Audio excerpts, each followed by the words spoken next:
केंद्र सरकार ने छत्तीसगढ़ समेत तेलंगाना और उड़ीसा के आसपास के इलाकों में अभी भी फैले हुए नक्सलवाद को खत्म करने के लिए 1 साल यानी अगले साल तक का वक्त दिया है। लेकिन ऐसा लगता है कि सरकार टारगेट से ज्यादा तेजी के साथ काम कर रही है और इसीलिए पहले वसोराज अब हिडमा पकड़ा गया है। पहले वसोराज का खात्मा हुआ जिस पर 1 करोड़ का इनाम रखा हुआ था। इसके अलावा कर्रे गुट्टा की पहाड़ी में जिस तरह से सैनिकों ने और हमारे सिपाहियों ने कब्जा किया है, उसके बाद ये माना जा रहा है कि नक्सलवाद अब कुछ ही महीनों की बात होगी। यानी जिस नक्सलवाद को कई सालों से ढोया जा रहा था, अब उसका अंत समय आ चुका है। दरअसल नक्सलवाद को जड़ से खत्म करने के लिए एंटी नक्सल ऑपरेशन शुरू किया गया था, जिसका लक्ष्य 31 मार्च 2026 तक है। लेकिन देश में लगता है कि अब इतनी तेजी से इस ओर काम हुआ है कि जल्द से जल्द नक्सल मुक्त भारत हो जाएगा। इस ऑपरेशन के तहत सुरक्षा बलों की तैनाती छत्तीसगढ़ की बॉर्डर और तेलंगाना समेत उड़ीसा के कुछ इलाकों में जो सीमावर्ती इलाके हैं वहां पर हुई और उसके बाद ताबड़तोड़ एक्शन शुरू हुआ। जवान जंगलों के अंदर तक घुस गए। डीआरजी के जवानों की मदद से बड़े बड़े सर्च ऑपरेशन हुए और बीते कुछ ही दिनों में जिस तरह से नक्सलियों का खात्मा हुआ है, उससे एक बात तो साफ हो गई है कि नक्सली जल्द ही उजड़ जाएंगे। यानी नक्सल की जो जमीन छत्तीसगढ़ और तेलंगाना उड़ीसा में खूब उर्वरक थी, अब वो बंजर हो जाएगी। और इसी कड़ी में वसोराज के मारे जाने के बाद खूंखार नक्सली कुंजम हिडमा को AK-47 और भारी मात्रा में विस्फोटकों के साथ गिरफ्तार कर लिया गया है। ये ऐसा नक्सली था जिसको काफी दिनों से पुलिस और केंद्रीय बल तलाश रहे थे और ये खूंखार भी माना जाता है क्योंकि चुटकियों में बम बनाता है और सुरक्षा बलों के लिए ये सबसे बड़ा खतरा था। पुलिस द्वारा दी गई जानकारी के मुताबिक कुंजम हिडमा को ओडिशा के कोरापुट जिले के व्यापारी गुट्टा पुलिस ने पिटगुड़ा जंगल से गिरफ्तार किया है। कोरापुट पुलिस और डीवीएफ की संयुक्त कार्रवाई के दौरान ये कामयाबी मिली है। डीवीएफ की टीम ने 28 मई की रात को विशेष अभियान शुरू किया था।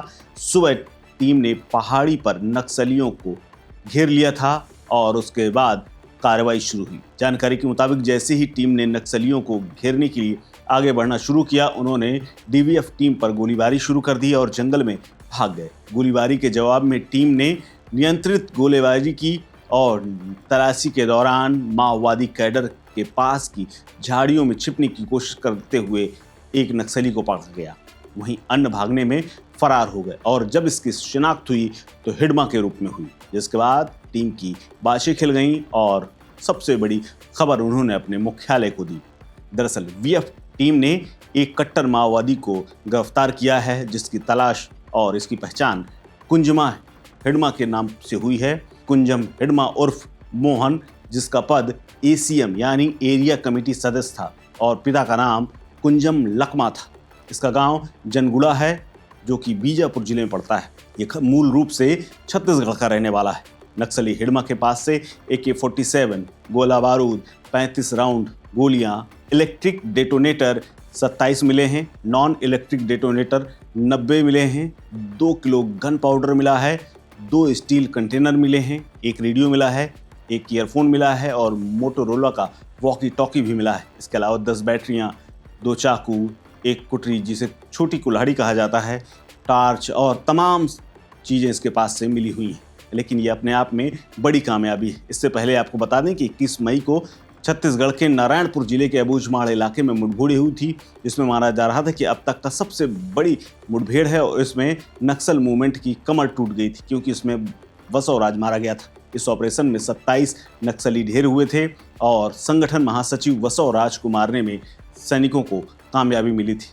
इसके सिर पर 1 करोड़ का इनाम था। इस घटना के बाद से नक्सलियों के सरेंडर करने का सिलसिला जारी हुआ और अब तक इस पूरे अभियान के दौरान 84 नक्सलियों ने सरेंडर किया है। हाल के दिनों में सुकमा जिले की बटालियन नंबर 1 क्षेत्र में सक्रिय 18 नक्सलवादियों ने आत्मसमर्पण किया है। लेकिन हिडमा एक ऐसा नाम जिससे सुरक्षा बल भी भिड़ने से कई बार कतराते थे, लेकिन जब आमना सामना हुआ और ऐसी गिरफ्तारी होगी इसकी उन्हें भी उम्मीद नहीं थी। लेकिन अब लगता है कि नक्सलवाद की ओर जिस तरह से वसोराज और हिडमा काबू में आया है, उसके बाद इसी साल के अंत तक नक्सल को खत्म किया जा सकता है। फिलहाल इस खबर में इतना ही। अपडेट्स के लिए बने रहिए वन इंडिया हिंदी के साथ। नमस्कार। Subscribe to One India and never miss an update.